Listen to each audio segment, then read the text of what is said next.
Buenas tardes, les damos la bienvenida al espacio Hablemos de Libros, de la Librería Internacional, una librería que cumple 25 años de brindar cultura y entretenimiento en Costa Rica. Nos acompaña el querido y admirado Sergio Ramírez, uno de los escritores, intelectuales y gestores culturales más importantes de Latinoamérica, Premio Cervantes 2017, forma parte de la generación de escritores latinoamericanos que surgió después del boom. Tras un largo exilio voluntario en Costa Rica y Alemania, abandonó por un tiempo su carrera literaria para incorporarse en la revolución sandinista que derrocó a la dictadura del último Somoza, ganador del premio Alfaguara de novela 1998 con Margarita, Está linda la mar, galardonada también con el premio latinoamericano de novela José María Arguedas. Es además autor de las novelas Un baile de máscaras, premio Lauré Batallón de la mejor novela traducida en Francia, Castigo divino, premio de Dashiell Hammett, Sombras nada más, Mil y una muertes, La fugitiva, Sara y la trilogía protagonizada por el inspector Dolores Morales, formada por El cielo llora por mí, Ya nadie llora por mí y Tongolele no sabía bailar, novela que nos ocupará el programa de hoy. Entre sus obras figuran también los volúmenes de cuentos Catalina y Catalina, El reino animal y Flores oscuras, así como el ensayo de creación literaria Mentiras verdaderas y sus memorias Adiós muchachos. Además de los citados libros, en el año 2011 recibió en Chile el Premio Iberoamericano de Letras José Donoso por el conjunto de su obra literaria. En el 2014 el Premio Internacional Carlos Fuentes. En Costa Rica le debemos muchísimo a la labor cultural de Sergio. Para muchos editores en la región, me incluyo entre ellos, Sergio ha sido una figura mítica en la creación y gestión de proyectos editoriales como fue la editorial universitaria centroamericana Educa, donde no solo ayudó a crear un corredor bibliográfico como nunca más se vio en el Istmo Centroamericano, sino que rescató la obra de nuestra querida y benemérita escritora Yolanda Oriamuno, así como muchos otros clásicos costarricenses y centroamericanos. A Sergio le debemos también la primera antología del cuento centroamericano, el primer Festival Cultural Centroamericano, la primera Bienal Centroamericana de Pintura, el primer Festival Internacional de Teatro, la creación de la Sala Garbo e Istmo Film junto a otros escritores, escritoras, artistas, gestores culturales costarricenses, así como innumerables iniciativas culturales, entre las que destaca el Festival Centroamérica Cuenta o la revista Carátula, que han logrado visibilizar a Centroamérica como una región cultural. Desde 1994, Sergio Ramírez ha sido un gran amigo de la cultura costarricense. Muestra de ello son las dos recientes entregas de los doctorados honoris causa, a cargo una de la Universidad Nacional de Costa Rica, la otra de la Universidad de Costa Rica, máximas distinciones que entregan ambas universidades, y la Academia Costarricense de la Lengua lo nombró académico correspondiente. Sergio, querido, bienvenido al programa. Muchísimas gracias Bueno, por pues aceptar la invitación. muchísimas gracias, Juan, y yo quería comenzar mostrando mi enorme gratitud por estos tres reconocimientos que he recibido en Costa Rica: el doctorado honoris causa de la Universidad Nacional, el doctorado honoris causa de la Universidad de Costa Rica y el nombramiento como miembro de número de la Academia Costarricense de la Lengua. Como yo vengo de un país beisbolero, esto se llama un triple batazo.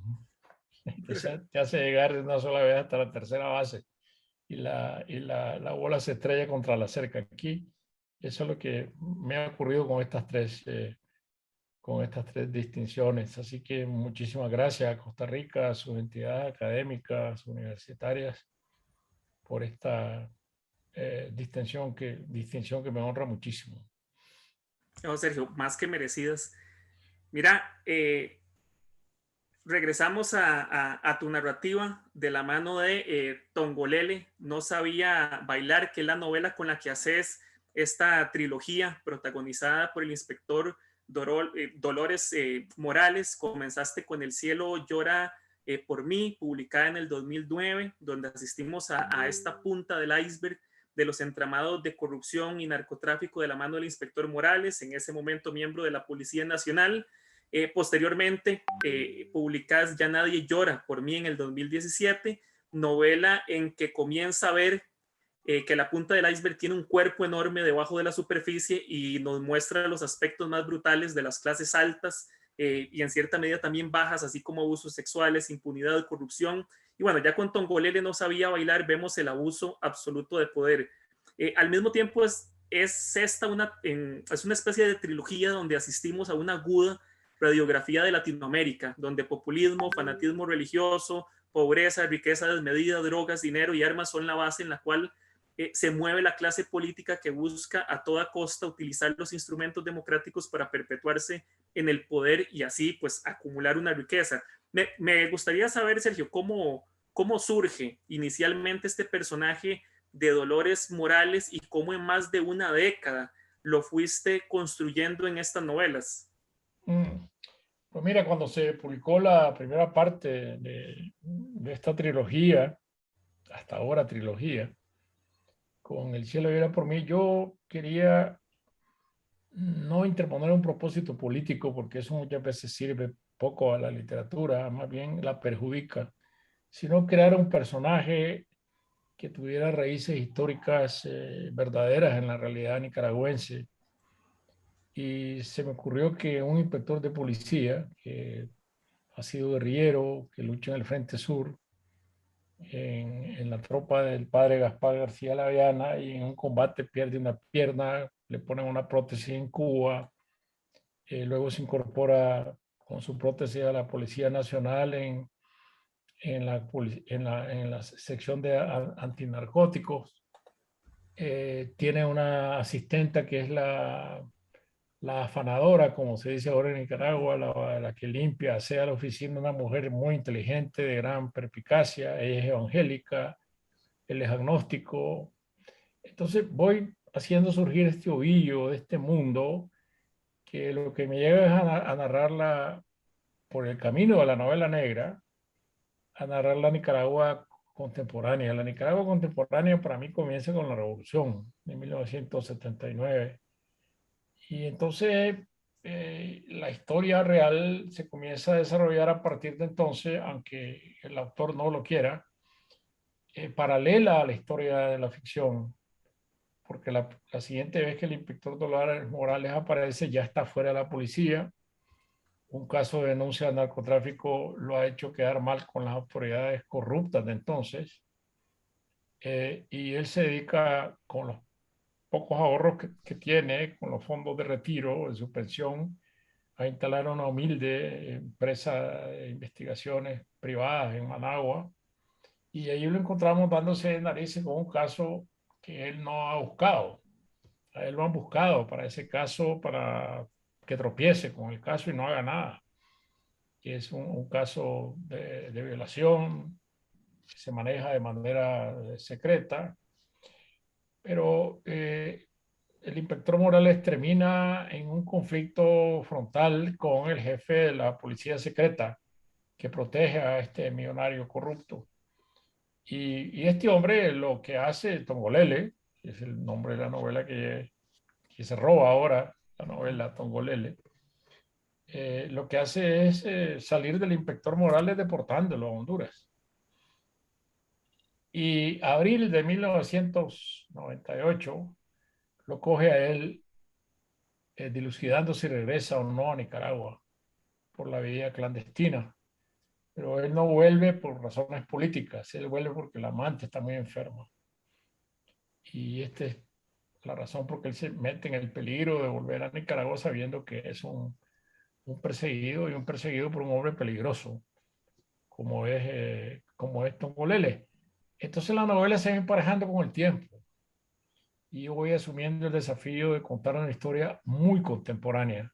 Si lo que pasó antier, lo que pasó ayer, que no deja de tener sus riesgos en la novela, porque aquí yo tengo que resolver dos cosas: que el novelista se vuelve un cronista, y por mi convicción de que la novela cuenta mejor la historia que la historia misma. Y en segundo lugar, porque el tiempo se va comiendo el inspector Morales. Y dentro del drama de su vida yo no lo puedo hacer retroceder atrás para que resuelva casos muy antiguos y entretenerlo, sino enfrentarlo con la vida dramática contemporánea que él asume. Por eso cuando él regresa a Nicaragua, el primer paisaje que se encuentra es los árboles metálicos, los árboles de la vida que De la están vida. instalando en un cerro, y eso ya nos da cuenta cuando él llega en la carretera que va hacia Managua, llega a Sébaco, después de todo lo que le ha ocurrido, que comienza a ocurrir de una manera muy cinética, muy rápida, crímenes, agresiones. Él va introduciéndose en el ambiente de la rebelión de abril del 2008, entonces, del 2018. Entonces, esta es una doble historia, una historia de ficción, donde mi personaje es un invento de la realidad, porque muchos dolores morales existen en el país, guerrilleros derrotados, desilusionados, que entregaron parte de su cuerpo, entregaron sus ilusiones y después se encuentran con lo que todo este proyecto tan hermoso resultó, que es lo que estamos viviendo ahora en Nicaragua. Esa es su inserción en el mundo real como personaje de imaginación. Mira, regresamos en Tongolele no sabía bailar a algunos personajes ya entrañables en lo que por el momento es una trilogía. Lord Dixon, Sophia Smith, Fanny. Vemos otros personajes bastante queridos como Serafín Manzanares, alias Rambo, y otra serie de héroes, pues entre comillas, menores que desfilan por tu narrativa. Digamos, el caso particular de los, por ejemplo, del padre Octavio Pupiro o Bienvenido Ortiz, ¿verdad? Que son personajes fundamentales y claves en esta narrativa. Y quería saber vos cómo vas construyendo, cómo fuiste construyendo esas vidas y esos relatos en la trama de esta historia para que fueran coincidiendo poco a poco. Bueno, yo creo que aquí hay que echar mano de lo que yo llamaría mi propia filosofía del relato frente al poder, siendo el poder uno de los temas que siempre me ha fascinado en la literatura. Y esta filosofía del relato siempre ha consistido en prescindir de los grandes personajes y bajar al mundo de los pequeños seres, como mi maestro Chekhov, ¿no? Que construye su mundo en base a pequeños seres. No me interesa Rosario Murillo como personaje, no me interesa Daniel Ortega como personaje. Ya hay mucha novela en América Latina donde retrata al dictador mítico que nunca quiere bajarse del poder, que se olvida del tiempo, el espacio, que cree que es eterno. Esto tiene su propia dimensión, ¿no? A mí me interesa la gente bajo el peso del poder y cómo resultan víctimas del poder, quieran o no quieran. Incluso los defensores del poder que se vuelven víctimas del poder mismo, como el caso de Tongolele, que termina siendo un personaje verdaderamente dramático en la novela. Entonces, esta es la construcción, ese es el modelo de construcción. ¿Dónde están estos personajes? Pues están en la calle. Es lo que Hemingway llamaba los modelos. Los modelos siempre son contemporáneos, aunque uno los disfrace de miriñaques en los siglos pasados, pero los sentimientos, las emociones, las características, uno las copia de dónde, de lo que conoce, de la realidad. Y hay tantos en Nicaragua, gente de moral insegura como Rambo, que de un lado está de un bando, de un momento está en un bando, del otro lado está en otro, nunca deja de ser simpático, nunca deja de ser un hombre lleno de humor en el slang de los mercados. Contrasta con la personalidad del inspector Morales, que a veces es crédulo, a veces es romántico, el otro bastante despiadado. Y tengo por detrás siempre la figura de Lord Dixon, que murió desgraciadamente en la primera novela, pero mantiene su espíritu vivo, hablándole siempre al oído al inspector Dolores Morales, que es el único que puede escucharlo porque es la voz de su propia conciencia. Entonces, en este contraste de personajes, que el lector saque en claro qué cosa es una dictadura, cuando la gente vive bajo esa dictadura arbitraria, porque hay que distinguir entre dictadura con leyes duras y tiranía arbitraria que no respeta ni siquiera sus propias leyes. Ese es el mundo que está descrito en esta novela. Meterse a describir un mundo como este tiene mucho riesgo, yo los estoy pagando, ¿no? Claro. Obviamente, pero la literatura es o la verdad y no las medias tintas. Yo creo que cuando uno decide escribir un libro y comienza a edulcorarlo, no es la primera vez que yo me meto en problemas por contar una historia, si uno comienza a edulcorar el libro y a despojarlo para no quedar mal con nadie, entonces ¿para qué uno se mete a escritor? La escritura es un desafío y uno tiene que asumirlo. Yo no, obviamente yo no me considero un Kamisaki de la literatura, pero sino que alguien responde frente al lector con sus palabras. Bueno, y no solo por escribir, también por difundir. Tuviste en su momento problemas como editor y difusor de libros. Y siempre, bueno, no, he escrito novelas sobre familias tradicionales en Nicaragua como Castigo Divino y el envenenador Oliverio Castañeda que llega a estudiar a yo y termina envenenando a una familia, pero lo que está debajo de esa trama es oscuro.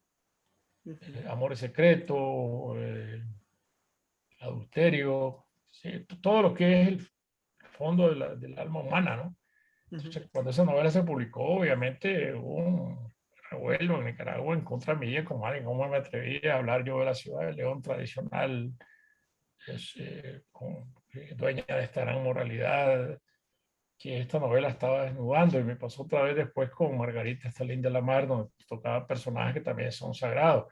Y me volvió a ocurrir con La Fugitiva, desgraciadamente. Sí. Y ahí sí que yo diría que me salió el tiro por la culata, porque yo quería exaltar una de las grandes figuras de la literatura costarricense, una de las mujeres que yo más admiro en Centroamérica, por su valentía, porque fue víctima de una sociedad conservadora. Entonces ahora resulta que es un libro contra Yolanda Oreamuno, que yo no entiendo cómo se puede decir eso, y incluso una comisión parlamentaria anuncia que va a examinar este libro desde esa perspectiva, ¿no? Pero bueno, eso es parte de la novela también. Lo que le pasa a la novela en el mundo que parece irreal, que parece ficticio, que en una comisión parlamentaria se vaya a leer un libro para dictaminar sobre ese libro, esto es parte de la ficción. Eso, yo parece que estoy entrando a leer otra vez Bouvard y Pécuchet Sí. de, de Flaubert, donde todo se vuelve absurdo, ¿no? Mira, mencionaste dos temas que me apasionan y me llama mucho la atención, que ha sido parte de tu narrativa, que es por un lado esta serie de procesos revolucionarios por buscar nuevos sistemas que den igualdad a ciertas condiciones, y por otro lado la ficción. No, Tongolele no sabía bailar, que ya culmina una serie de procesos narrativos hasta este momento, ¿verdad? Que me han interesado mucho en tu obra, ¿verdad? Que es, bueno, la palabra como una herramienta para cambiar la sociedad con las consecuencias que eso tenga, y me remitió a un libro que te lo comentaba ahora, que se llama Dictadura y Revolución, de Luigi Sí, me Fabri, que es un hablaste, sí. libro, que es un libro escrito posterior a la Revolución Rusa, unos 3 años después, donde justo menciona, ¿verdad? Un poco los anhelos de esa revolución esperada, pero por el otro, todo el declive que vino. Luigi Fabri dice: esperamos la revolución deseándola como a la libertadora de todos los hombres y mujeres de la mayor parte de los males que la afligen, y la esperamos desde el primer momento en que de estos males adquirimos conciencia. Vos en Adiós Muchachos asistimos a una historia de primera fuente de cómo surge un anhelo por cambiar una sociedad injusta, por darle pan, techo y conocimiento a aquellos desposeídos de la tierra. Conforme leemos, vamos viendo cómo el sueño se va tornando un poco en malestar, y entendemos que si bien hubo cambios importantes, en el fondo fue un cambio de administración solamente. 22 años después, hoy nos enfrentamos a la narración de unos hechos recientes que jamás, pues, me imagino que muchos no pensaron volver a ver en nuestra región. Para mí fue imposible, conforme leía tu novela, no regresar a este libro que narra, pues, como dije, lo que ocurrió en Rusia durante la revolución, que bueno, un poco al decir de Carlos Marx, ¿verdad? Que las cosas se repiten dos veces, una como tragedia, otra como farsa, y que en cierta medida es lo que ocurre en Nicaragua. Y me gustaría leerte un fragmento para que dialoguemos un momento sobre esto, que dice, el proletariado naturalmente entra en la dictadura del proletariado, ¿verdad? Entra en ella como el pueblo en los regímenes democráticos. Esto es simplemente para esconder la esencia real de las cosas. En realidad se trata de la dictadura de un partido, o más bien de los jefes de un partido.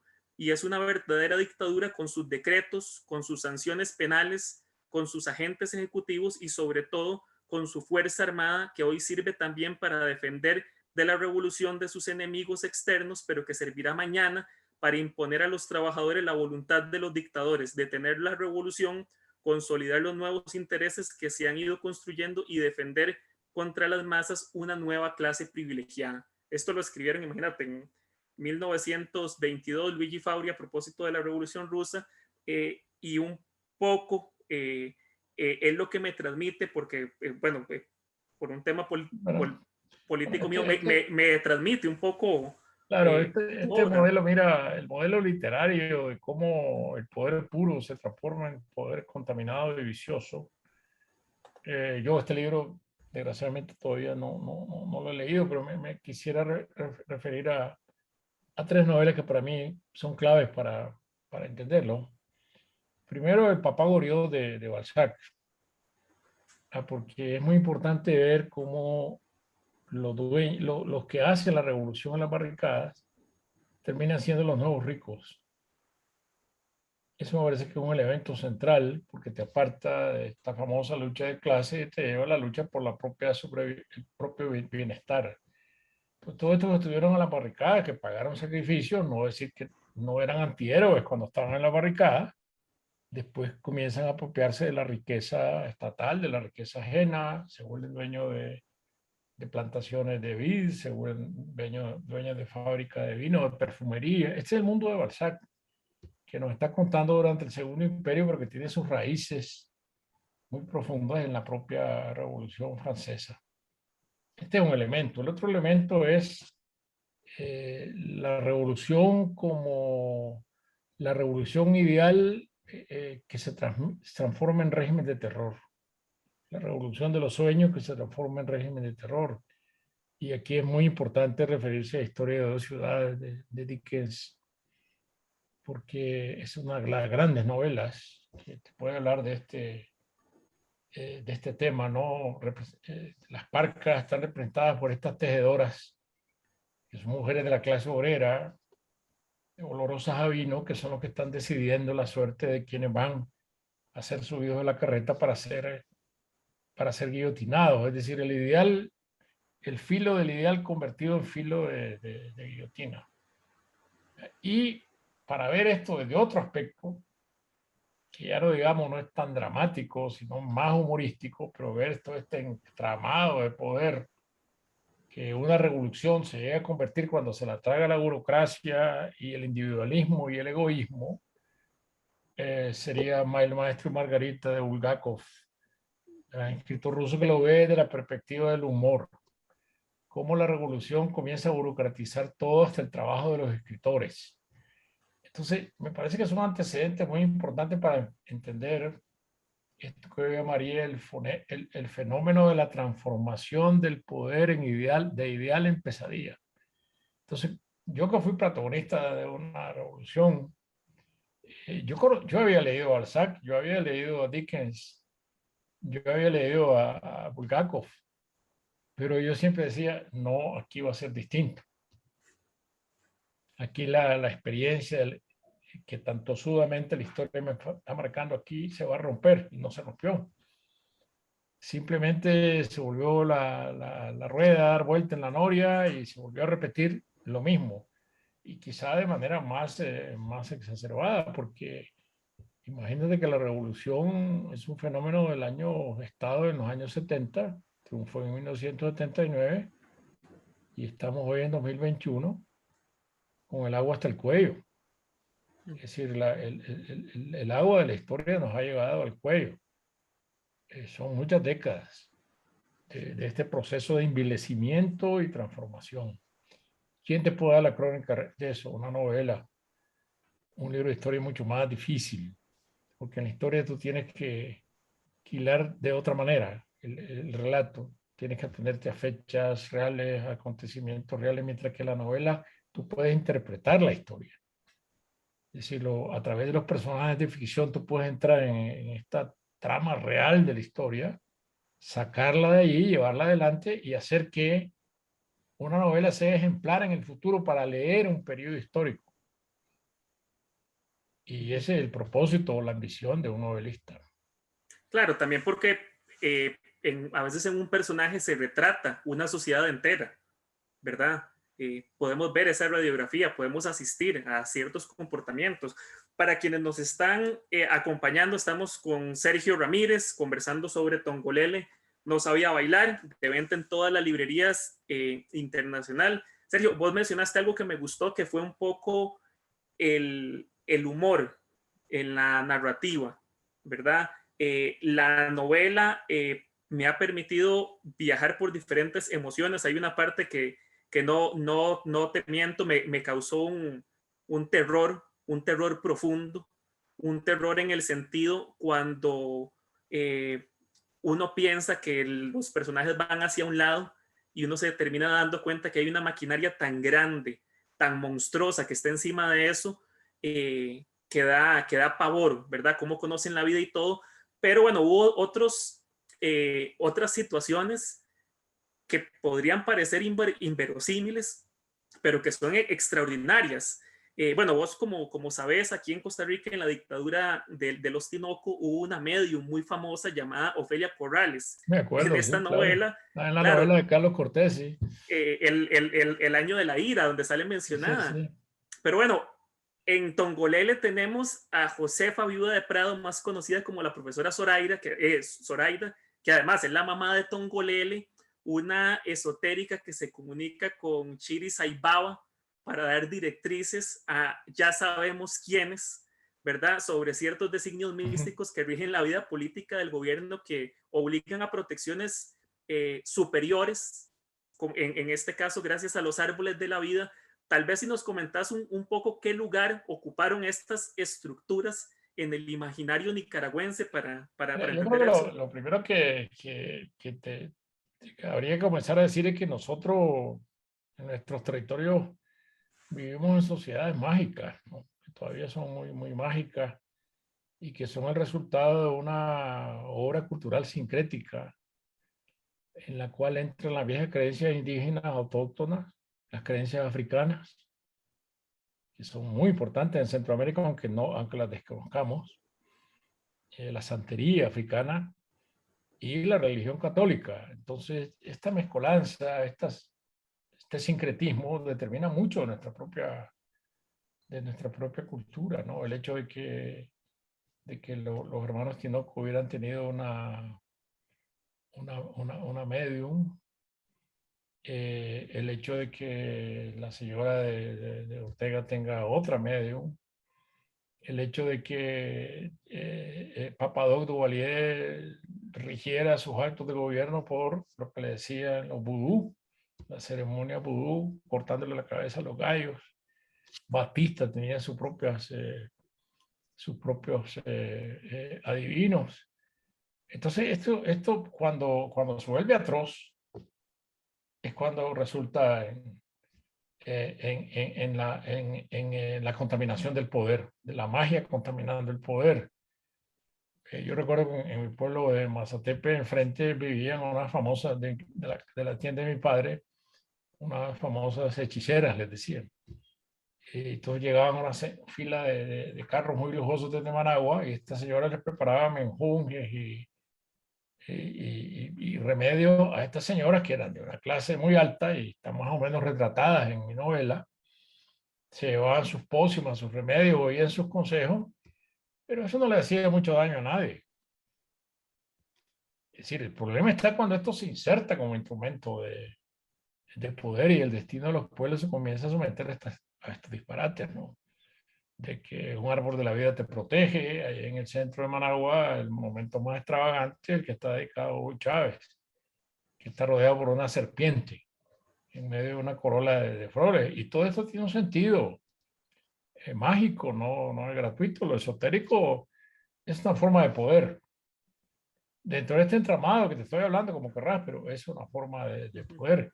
Y se usa para protegerse del mal y para agredir con el mal.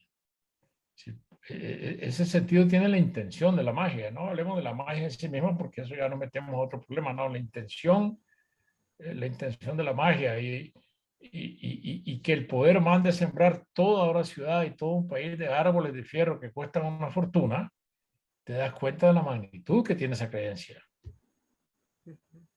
Claro, y al mismo tiempo ha sido como un elemento histórico de mucho peso, ¿verdad? O sea, que hay una parte súper importante en la novela que nos demuestra cómo esos símbolos en algún momento ya causan un malestar y deben ser removidos, que es cuando los estudiantes empiezan a cortar los árboles de la Claro, vida claro, como porque ese una propuesta contra ese fue símbolo. el símbolo más poderoso que a mí se me ocurrió en la novela para mostrar la rebelión de abril del 2018. Porque la verdad es que los árboles de la vida estaban allí, odiosos, estorbaban el paisaje. En un país tan tropical como Nicaragua, en lugar de árboles maderables, había árboles de fierro, que te puedes dar cuenta de lo que eso significa como distorsión del pasaje, como aberración cultural, ¿no? Pero en la vida real, todo empieza porque unos ancianos son golpeados en la calle porque protestan porque hay una ley nueva de pensiones que les ha reducido sus derechos. En las calles de León, inmediatamente en Managua salen estudiantes a defenderlos, a protestar y se va armando el molote, como decimos en Nicaragua. Pero yo dije, bueno, esto quizás es muy común contarlo. Las rebeliones por alzas de pensiones eh, no son nada extraño.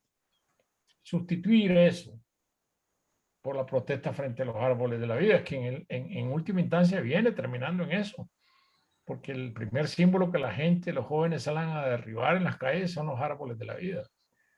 Se hacen verdaderos espectáculos con sierras eléctricas, con cables, botando estos árboles que son la ofensa del país, la ofensa del paisaje. Y yo creo que este es el momento en que esta gente ve como en Macbeth, el bosque comienza a acercarse a ellos.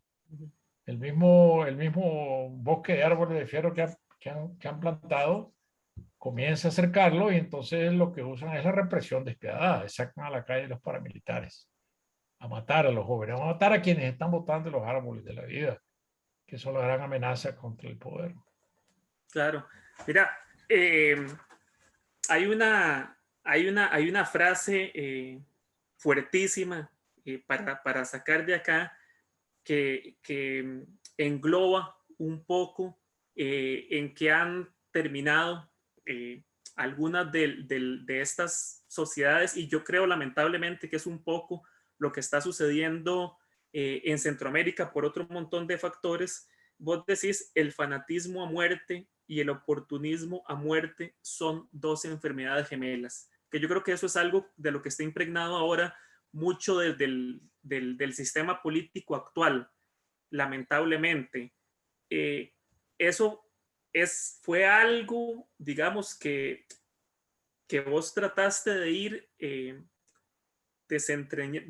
desarrollando a lo largo de la novela, porque en la lectura lo que empiezo a leer mucho es una preocupación sobre cómo se están comportando las sociedades contemporáneas, bueno, con los políticos que nos ha estado tocando en las últimas décadas, digamos.